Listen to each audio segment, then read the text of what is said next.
Naku po mga idol, masamang impormasyon nakapasok po sa kanilang kaharian ng ating kaibigan. Sa lahat po ng mga magulang, kung ano man po ang maipaabot ng ating kaibigan, kayo pa rin ang masusunod. Kung paniwalaan po ba ninyo ito? May nakita si kaibigan na hindi maganda po para ito sa mga bata na 2 year old hanggang 8 year old, no?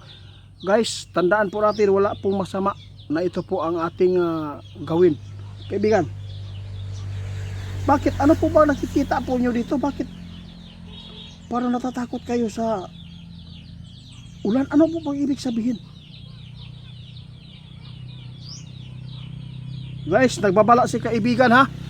Huwag daw natin hayaan na maulanan po ang ating anak na 2 year old. Kailangan po magsilong kayo. Dahil masamang impormasyon ang nakuha ng ating kaibigan tungkol sa ulan. Dahil magbibigay ito ng sakit. Naku po.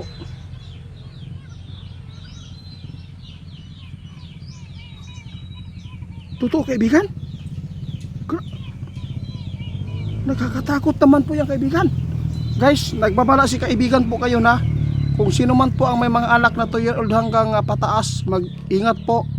Dahil may nakita si kaibigan ngayon na marami pong mga sakit na dadapo sa mga bata na nag-iedad ng 2 year old kapag naulanan po mga idol. Talagang agad-agad talaga na magkakaroon ng sipon, pagsakit sa tiyan,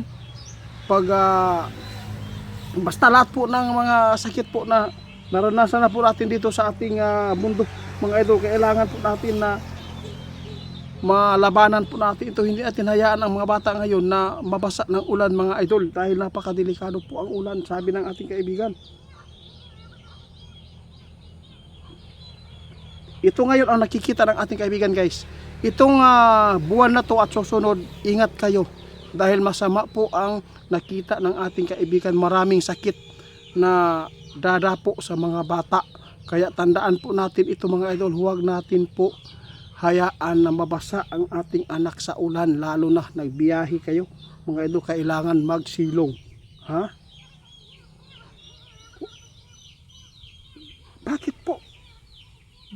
Sabi ni Linyo, kahit saglit lang po yung patak ng ulan mga idol, kapag tinamaan po ang bata, talagang magkakaroon talaga agad ng sakit. Kaya tandaan po ninyo ito. Kung paniwalaan po ninyo ito mga idol, kung ito po ay basta kayo na lang bahala mga idol, kasi hindi ko naman po talaga ito pinipilit na ayaw po maniwala, kasi dami pong paabot sa atin, nagagalit dahil po gawa-gawa daw. Basta yun lang, kung ano man po ikakabuti, yun po ang gagawin natin guys. Paki-report pala kay Ghost Hunter 88 Fans 2.0. Maraming salamat po. Sige kaibigan, maraming salamat sa inyong mga babala guys. Tandaan po natin, sa buwan ng Mayo at Hunyo, ingat po kayo ha. Talagang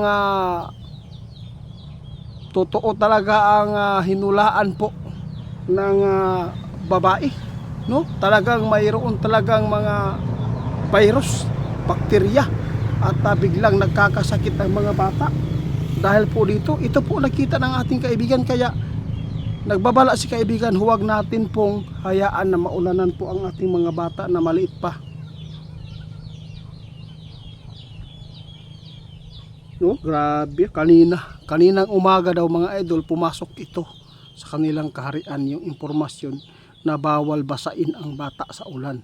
Kung nagbiyahe kayo motor, kailangan hindi talaga tamaan ng ulan ang mga bata, dahil napakadelikado po ang taglay nito. Magdudulot ng sakit, nagbibigay po ng sakit mga idol. Dahil nababahala si kaibigan, agad po siya nagbigay sa atin ng babala para hindi po kayo magkaproblema na magkakasakit ang anak ninyo.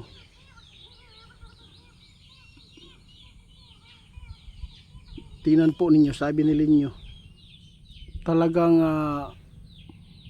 masama talaga ang dulot ng ulan mga idol.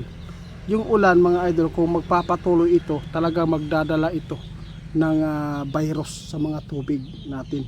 Kasi ang baha mga idol, kapag umapaw na yan, no, lalo na may mga maruming mga lugar, dalang-dala po talaga, lalo na may mga sugat po kayo, huwag kayong tatawid ng tubig na baha dahil ang bakterya pwedeng pumasok yan sa loob ng inyong sugat. Yun po. Tama ka. Dapat talian ninyo mga idol kapag tumawid kayo ha. Huwag natin ibandira ang sugat natin sa tubig na baha dahil ang tubig mga idol kapag mayroon pong sugat, napakaraming bakterya. Kaya ingat po tayo sa mga babala ng ating kaibigan. Mga idol, hanggang dito na lang muna, no, kaibigan. Salamat kaibigan sa babala ninyo sa mga bata at sa mga paalala po ninyo ni Kabuti. Salamat po talaga guys. Pag-report ni Ghost Hunter 88 Fans 2.0. Scammer po yan si Ghost Hunter 88 Fans ha.